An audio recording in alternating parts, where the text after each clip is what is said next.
All right, hey everyone, it's Chris from Chris Beat Cancer, and today I have the great privilege of bringing to you an interview with a man that I admire more than I can even express. It's Dr. Caldwell Esselstyn. Now, some of you know who Caldwell Esselstyn is because if you follow plant-based nutrition, if you're familiar with Forks Over Knives, then you've certainly seen his face and heard what he has to say. He has a very, very popular TED Talk that has had, I don't know how many views, maybe millions. Do you know Dr. Esselstyn? I don't follow that. Yeah. So Dr. Esselstyn has published over 150 scientific papers. In 1995, he published his benchmark long-term nutritional research study, arresting and reversing coronary artery disease in severely ill patients. And that same study was updated 12 years later and reviewed beyond 20 years in his book, Prevent and Reverse Heart Disease. This is a great book. Here it is. I've read it. It's fantastic. I recommend this for every person I ever meet who has heart disease issues. That's where I send them. I'm like, get this book and read it. And his study is one of the longest longitudinal studies of its kind. So anyway, Dr. Esselstyn, thanks for taking the time to do this. It's so cool to have you. My pleasure. So can we start with the study, right? What made you decide to take a nutritional approach with heart disease patients? Well, that's a little convoluted because I received training as a general surgeon. And I was a general surgeon at the Cleveland Clinic for 31 years before I retired. And we have to go back to the late 1970s when I was chairman of the breast cancer task force. And it was at that time that I began to get increasingly disenchanted. For no matter how many women I was doing breast surgery, I was doing absolutely nothing for the next unsuspecting victim. And that really sort of motivated me to look a little bit more globally. And it was quite apparent that there were cultures where breast cancer rates were 30 and 40 times less frequent than the United States. And if you looked at rural Japan in the 1950s, breast cancer was very infrequently identified. And yet, as soon as Japanese women would migrate to the United States by the second and third generation, still pure Japanese American, their rates of breast cancer were now the same as their Caucasian counterpart. Perhaps even more compelling was cancer of the prostate. For example, in 1958, in the entire nation of Japan, how many autopsy-proven deaths were there from cancer of the prostate? 0. 18. By 1978, 20 years later, they were up to 137, which still pales in comparison to the 28,000 who will die this year in this country. So somewhere along about that era, I thought that there would be more bang for the buck. If we look at the leading killer of women and men in Western civilization, which was cardiovascular disease, because in this review, it was apparent that there were multiple cultures where cardiovascular disease was virtually non-existent. And if you could persuade people to eat to save their heart, then it would seem that they would also be saving themselves from the common Western cancers of breast, prostate, colon, and perhaps pancreatic. So that was the motivation behind getting involved with this original research. So basically you just ended up, because a lot of doctors don't, pay any regard to nutrition. I know you know this. And I think, did it just start with you kind of stumbling across a few studies and thinking, wow, this is interesting? Is that really where it started? No, I think that the thing that really was impressive was the fact that cardiovascular disease was virtually non-existent in multiple cultures. I mean, even today, if you're a cardiovascular surgeon and you're going to hang out your shingle in Okinawa, the rural Chinese, the Papua Highlands in New Guinea, Central Africa, the Tarahumara in northern Mexico, forget it. You better find another profession. Right. Because there's not cardiovascular disease there. Now, the reason that there's a paucity of this awareness on the part of of physicians is that nutrition is just never taught really in medical school, and it's certainly never taught in postgraduate training. So you have a whole legion of physicians throughout this country that have absolutely no concept about the power of nutrition. So why don't these cultures around the world have heart disease? What is causing heart disease? Well, when you look at the mechanism where there's agreement, I think all experts in this disease would agree that where this disease has its inception, its onset, is when we progressively injure the life jacket and the guardian of our blood vessel, which happens to be that very delicate innermost lining called the endothelium. And the endothelium is truly remarkable, and it is the salvation of the health of all of our vasculature because it manufactures an absolutely magic molecule of gas, nitric oxide, which has truly remarkable functions. For example, nitric oxide will enable all the cellular elements in our bloodstream to flow smoothly like Teflon rather than Velcro. It keeps these things from ever getting sticky. It keeps from ever developing these so-called vascular adhesion molecules. Number two, nitric oxide is the strongest vessel dilator in the body. When you climb stairs, the arteries to your heart, the arteries to your legs, they widen, they dilate. That's nitric oxide. Number three, nitric oxide is the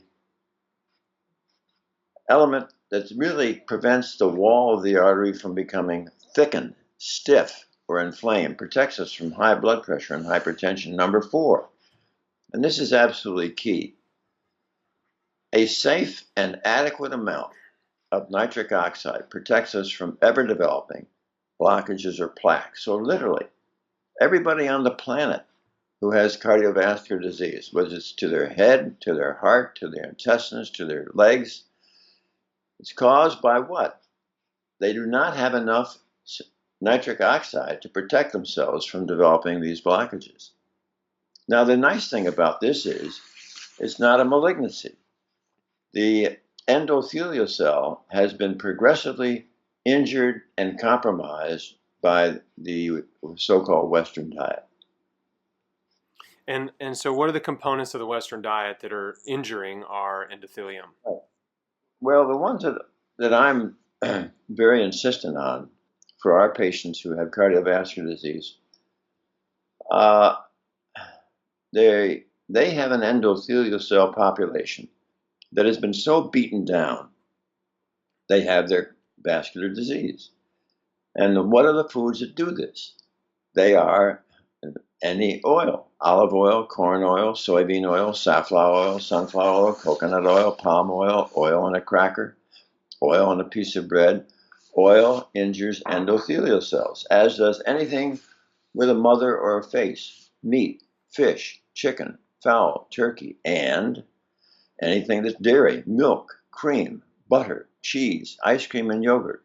And go easy on anything that's a sugary drink: sugar, sweeteners, maple syrup, molasses, honey, any excesses of maple syrup, molasses, honey.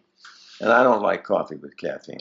There are a couple of studies, one Greek, one Italian, showing that endothelial cell are injured by coffee with caffeine.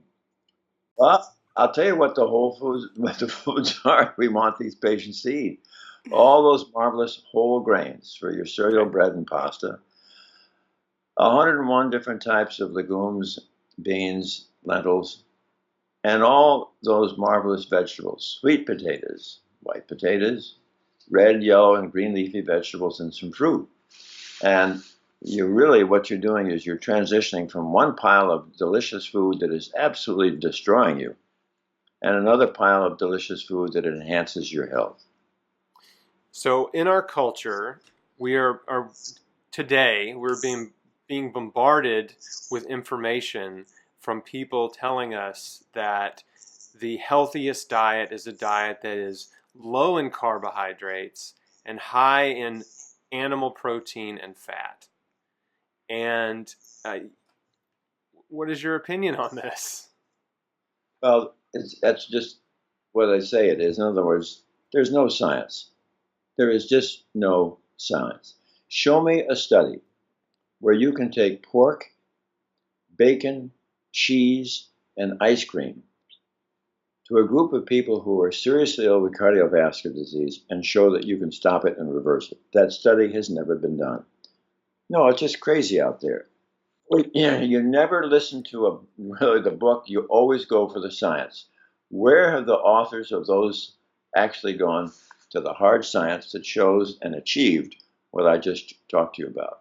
Yet it appears that, when I look at these kind of studies, it appears that they're a so-called heart disease expert is pulling a bunch of scientific studies from a lot of different places and drawing conclusions that this is the healthiest diet. But you're right, there's never a study where they take real people and put them on this diet and follow them and prove that this diet has reversed their heart disease, right? Harvard followed health professionals for 32 years. Saturated fat is the evil component. Yes, solid study. Yeah, Right. and can you extrapolate on that? Well, they looked at what these people were eating over 32 years, and clearly they identified then the illnesses that developed. And there it is. It's clear. Saturated fat was the culprit. Right. Now, there's an interesting study that came out of the British Medical Journal that was so flawed that many actually national experts asked if the British Medical Journal, BMJ, would write a retraction of it. And that's in the course of happening now. But really, you can go to all these books. I mean, that if you really want to have a bestseller, what you'll do is you'll say good things about people's bad habits, and then you'll get the Barry Sears in The Zone, or you'll get Agassiz in the South Beach, or you'll get Atkins, or you'll get Grain Brain and Wheat Belly and Paleo. I agree that there's some confusion out there, but where is the science? Where have those diets ever reversed cardiovascular disease or other illness? So now we got to talk about your study because you've proved that it can be done with diet. So tell me about the 189 patients that you followed for how long? About 20 years, 30 years? No, the original 18 we followed for close to 20 years, but the group of 198 that were published in the Journal of Family Practice in July of 2014, we followed them close to 4 years. Okay. But I think I ought to go back a little bit to prove why it was that we felt that we were on solid ground. And we go back to 1986 when we first started this study. These were patients that were really, as my late brother-in-law used to say, these were Essie's walking dead. They'd failed their first or second bypass, they'd failed their first or second angioplasty, they were too sick for these procedures or they had refused. 5 were told by their expert cardiologist they wouldn't last out the year. So these are the worst of the worst of heart disease patients, basically. So those five all made it to 20 years, and it was interesting though that within about 15 months of starting the study, I really want to talk about this one patient because it was kind of a eureka moment for us. This was a man who had severe coronary artery heart disease, and he also had a partially blocked artery in his leg, so much so that in crossing the Skyway, walking to my office, he had to stop 5 times because of what we call claudication, which is in essence angina of the calf muscle. And he would wait a few minutes till this sort of filled up again, and then he'd walk a little farther, and he had to stop again. And so at the baseline, when we first saw him, I got what we call a pulse volume, a measurement of this really very modest pulse at his ankle. But I was so focused on his heart, I completely forgot about his leg. And 11 months later, on a visit to the office, he said, "Remember when I first started seeing you, when I used to stop 5 times crossing the skyway to your office?" I said, "Yeah." He said, "You know, the last month, it's interesting. It got to be 4 times, then it was 3, then it was 2, then it was 1. He said, I'm not stopping anymore. The pain is gone." So we sent him back to the vascular lab, and we repeated the pulse volume. And in comparison to what he'd had when he started 11 months earlier, it was now double. In other words, we had now absolutely unequivocal, rock solid science that literally food and food alone could reverse this disease. Now, one of your listeners is probably going to say, well, wait a minute, what about the statin drug? Well, remember now, this was 1986. We didn't have any statin drugs. So this was of great encouragement. And the same thing happened to those other original patients when we began doing follow-up angiograms on 12 of those 18.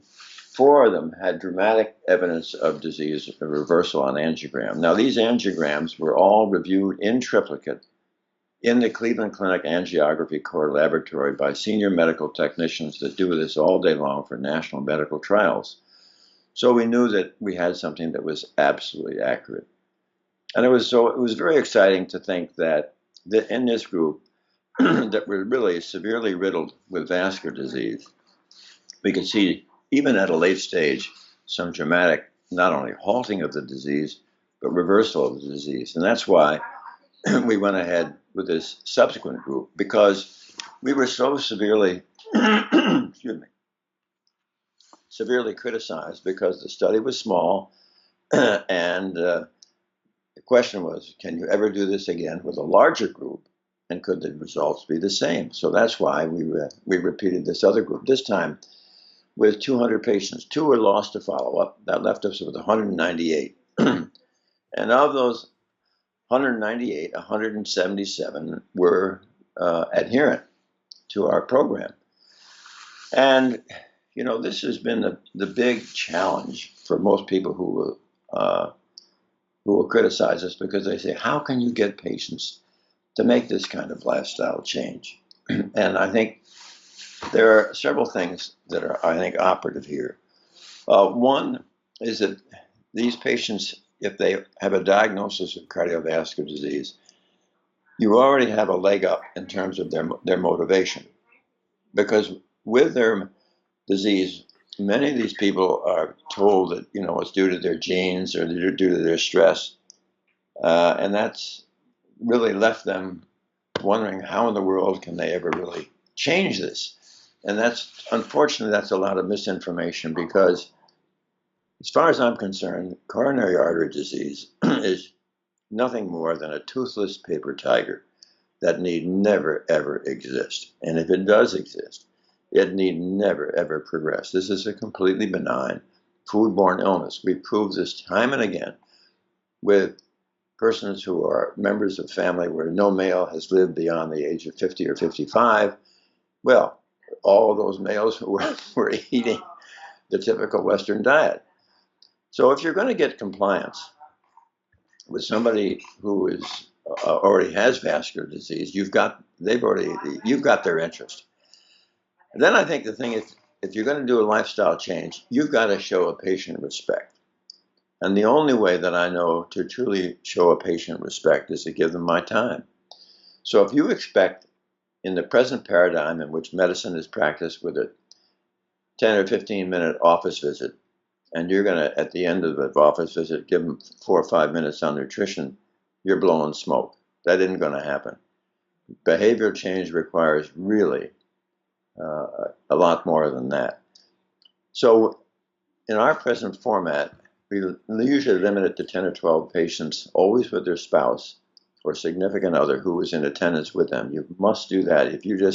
You cannot get lifestyle changes without both parties being involved. It's so essential. And they're going to learn in 5.5 hours. They're going to learn the science. They're going to learn in science and vocabulary that they can get their arms around, about how it was, or how it has been, that they have themselves produced this disease. And yet, at the same time, how they can be empowered as the locus of control to halt and reverse this disease. And I mean, I've actually seen patients in tears when they've seen pictures of the angiogram of someone before and after. And all they've done is really have changed their nutrition, but changed it rather profoundly, as I've indicated. So at the same time, everybody gets a very hefty notebook.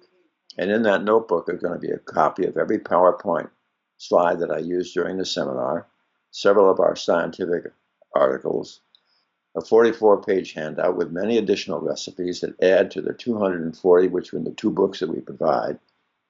There's a marvelous hour and a quarter from a woman who has 30 years experience acquiring and preparing plant-based foods, dealing with restaurants, travel, and reading ingredients. And then everybody receives a DVD of the entire seminar that I filmed from an earlier one. So should they go home and get forgetful or rusty on what they've learned, they can flip this on and get themselves back up to speed. Then we always have 3 local or regional participants who've had a previous successful experience share their story with those in attendance, who are then able to say, listen, if he or she can do this, I can do this. Then we answer questions and have a delightful plant-based luncheon, and then stay in touch as necessary through email or phone call. And we have, I should mention that my secretary gives me a list of the persons who are coming, usually about 10 days to 2 weeks beforehand, because I personally insist on calling each patient so that I can get my arms around their story. And at the same time, they have an opportunity to ask questions of me, so that when they do come to the seminar, we have a strong platform from which we can all move forward. And I think that this has been our key. While we have about close to 90%, 89.3, 90% adherence. And that's the key, because once you've got adherence, then you're going to get the great results. And what we found is that we had something really rather striking in that when we, over the 4-year period, if you looked at major cardiac events, that is heart attack, stroke, and death, of that group of 177, there was one event. 99.4% avoided any major cardiac events. The one event was a minor stroke. And this was actually in a patient who, when he was in China, when the stroke occurred, he had forgot all the rules. He had a tendency to have high blood pressure, but he forgot all the rules and was eating off the economy and all that huge amount. And then we'll talk about the group.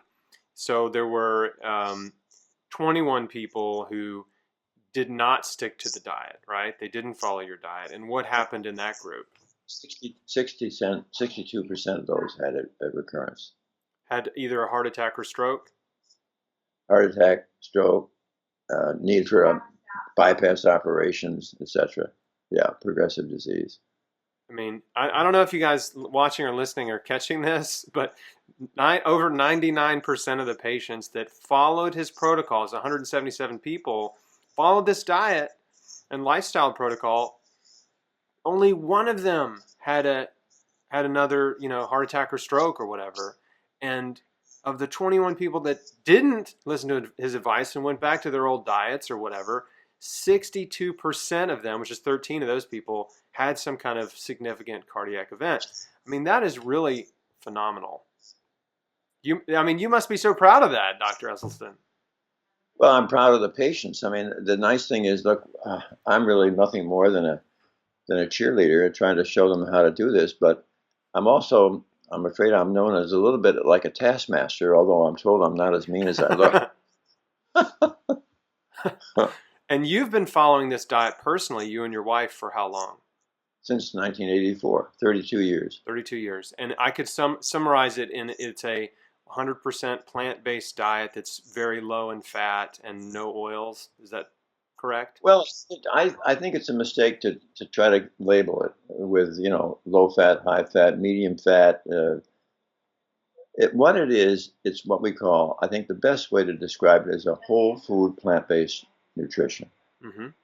The only thing where most of the added fat that people are eating regularly in the U.S. comes from what? Comes from the oil and the meat and the animal products and the dairy.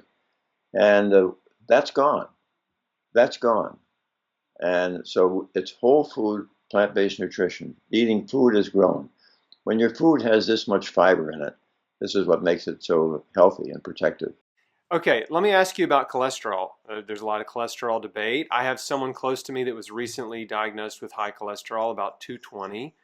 Last time I had my cholesterol checked, it was 116. What is your opinion on the ideal range of cholesterol for a optimal healthy person? I think I'm going to have to be honest and say probably it has wavered a little bit. I was pretty tough in that first book, suggesting that 150 milligrams per deciliter be the level that you would want to strive for. And that was really because of some really wonderful data. And when William Castelli, who was for years the director of the world famous Framingham study, when Castelli said, that nobody in the thousands of people in the Framingham study who regularly carried a cholesterol of 150 or under had ever had a heart attack, that seemed like a pretty good goal. But I think we've learned a lot more since then. And let me share with you kind of where I'm coming from now. That, cholesterol is an absolutely essential substance made by our liver, because absolutely every cell in our body has a cell membrane made of cholesterol. It's essential. We need it. And ever since we were infants, obviously, we've had cholesterol flowing through our blood vessels. And it's, really, it seems to behave really very well. You don't see people having massive heart attacks when they're 7, 9, 8, 10 years old, or even 14 or 15 or teenagers. But there is interesting data on that group. Let me back up just for a moment. If you were to look at the autopsy studies of our GIs who died in Korea, roughly 80% of those average 20-year-olds already had gross evidence of coronary artery disease that you could see without a microscope. Not enough for their cardiac events yet, but there the disease was. In 1999, there was a study, this time looking at young women and men between the ages of 17 and 34, who had died of accidents, homicides, and suicides. And on their autopsy, the disease is ubiquitous. And that is, not enough to have any cardiac events yet, but the foundation of cardiovascular disease has been established, so that by the time you graduate from high school in this country, you get a diploma. You also get the foundation for heart disease. How does that formation happen? Does it come because cholesterol, which your liver is making, is coursing through your arteries? Or is it coming because you have injured your endothelium? In other words, you start this injury with this Western diet, and you get enough of an injury so that you begin to lay down the foundation of this disease even as a teenager. And then you don't get your cardiac events usually until your 40s, 50s, and so on. So I think that probably in the way to answer your question about cholesterol is not evil. Actually, it's essential. But what happens is, and this is where the cardiovascular community, I think, will really come into its own, when the best can be even better, when they begin recognizing that cholesterol becomes problematic once we have injured the endothelium. Now the cholesterol doesn't stay where it belongs. It can penetrate through into the subendothelial space, whereupon it becomes oxidized by free radicals.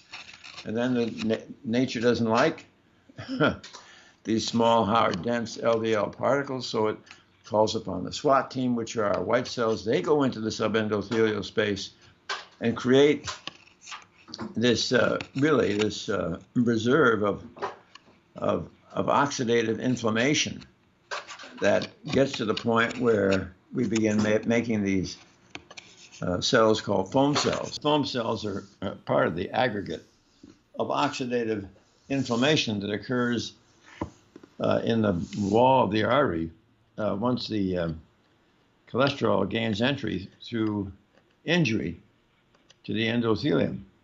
And the foam cell elaborates these metalloproteinases, which have the capacity to absolutely erode and thin out the cap over the plaque. So when the cap gets so thin, eventually and ruptures, then you have this oozing out of, if you will, or extravasation of plaque content into the flowing blood, which activates platelets, our clotting factor, bingo.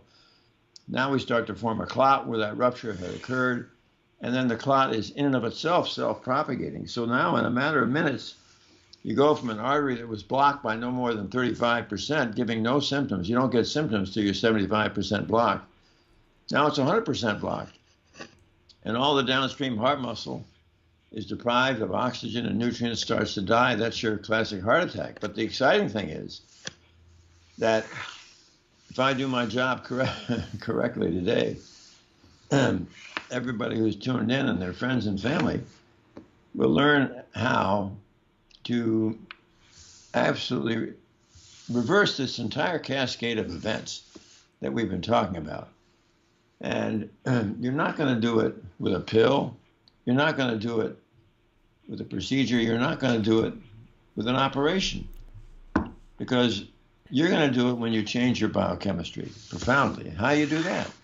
With food, whole food, plant-based nutrition, right? That's what we've been talking about. And that way you make it so that this entire cascade of events that I described, the cholesterol will not enter through your endothelial layer, which you will have made an absolute fortress, an endothelial fortress. If you don't have migration of cholesterol into the subendothelial space, you'll not get it oxidized. If it doesn't get oxidized, you don't make the foam cell.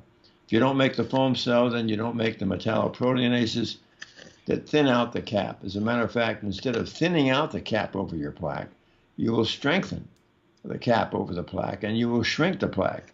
And when you strengthen the cap over the plaque, it cannot rupture. And when it cannot rupture, you have made yourself heart attack proof. That's what I'd like to be, for sure. Now, let me ask you. And stroke proof, yeah. Yeah, absolutely. I mean, obviously I'm very conscious about cancer, being a survivor, but I do know that heart disease is the #1 killer. Cancer is number 2, except for now in about 22 states, cancer has overtaken heart disease as the #1 killer. But they're both, legitimate concerns. Yeah, but let's focus a bit on cancer for a minute. In the entire nation of Africa, throughout his 17-year career there as a missionary, how much colon cancer did Dennis Burkitt ever see? It was extremely rare. Zero. There was cases. one he found, but I think it was in a missionary who was eating the Western diet. So there's zero colon cancer. Now, how much prostate cancer was there? I mentioned earlier, in the entire nation of Japan in 1958, 18 cases. So I think you really give people an incredible foundation, because you see what medicine is coming to recognize. We are on the cusp of an absolute seismic revolution in health. And it's almost a necessity, because right now, really, the medical industrial complex is truly taking this nation to the poorhouse. Think of the amount of money that is being spent on entitlements, Social Security, Medicaid, Medicare. Medicare is 45%. Cardiology is 45% of Medicare. There are a couple of economists from Chicago in 1999 writing in the Chicago University Press, Topel and Murphy, who speculate that if we get rid of cardiovascular disease in this country, we save $40 trillion. What will that do for the national debt? Yeah. I mean, pretty impressive stuff.